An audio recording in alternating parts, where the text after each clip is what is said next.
We all need to call into question our common belief that external events dictate our emotional responses. We often find ourselves claiming that we're upset due to the actions or words of others. For example, one might feel hurt because a spouse dismissed their ideas or feelings, or because a close friend forgot a significant date, and so on. However, if the truth be known, the true source of our emotional turmoil lies not in these external happenings, but rather in our internal interpretations. I encourage you to recognize that while an external event may appear to evoke a strong response, your feelings are largely shaped by your internal beliefs, conditioning, and past experiences.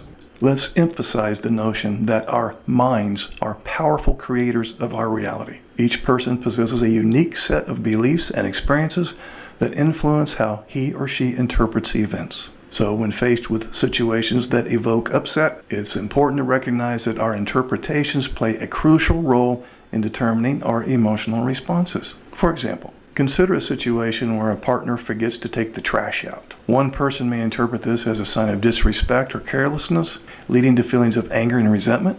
Another might view it as a simple oversight that we all make from time to time, responding with understanding and a gentle reminder.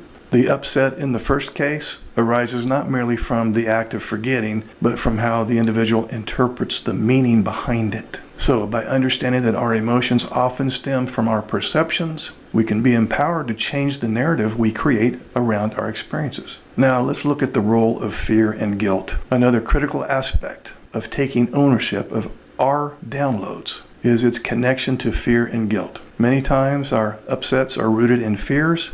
Fear of being misunderstood, fear of rejection, or fear of inadequacy, and so on. For example, if a friend cancels plans, one might feel upset because that person fears being unworthy or unlovable. This fear can distort perceptions, leading to a misguided belief that the cancellation is a personal slight. Equally, guilt can also play a significant role in our emotional responses. We may experience guilt over our feelings of anger or sadness, causing us to suppress these emotions rather than confront and understand them. So I want to encourage an exploration of these underlying beliefs so you can recognize that your emotional responses often stem from an internal conflict rather than external circumstances. When we understand that our upsets are reflections of our interpretations and unconscious fears, we're more open to the possibility of letting go of these judgments. Now, let's talk about the process of forgiveness. And we have 4 components. 1 is awareness. Acknowledge your feelings without judgment. Accept that feeling upset is valid and explore the reasons behind it. 2 is understanding. Ask yourself leading questions such as,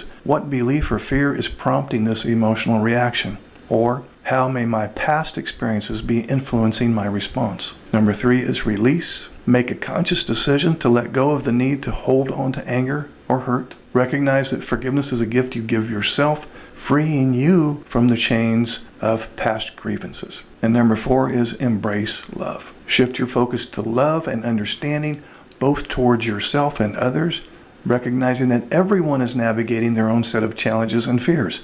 It's as if we're all walking around with sacks over our heads. So now let's look at some practical applications. And I have 4 that I want to look at. Number 1 is self-reflection. When you feel upset, take a moment for introspection. Consider what deeper emotions are driving this reaction. And as a side note, journaling can be a useful tool for this process because it'll help you clarify your thoughts. The second application is pause before reacting. Develop the habit of pausing before responding to upsetting situations.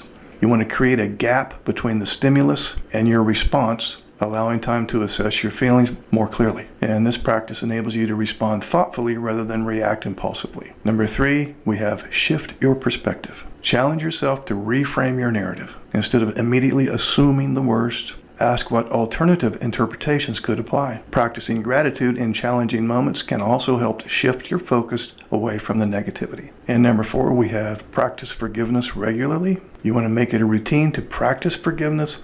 Engaging in mindfulness or meditation can facilitate this process by bringing awareness to your existing beliefs and helping you cultivate compassion. So, in summary, our emotional experiences are often shaped by our internal beliefs and interpretations rather than solely by external events. By making this paradigm shift, we embark on a journey toward greater self-awareness, emotional healing, and transformative growth.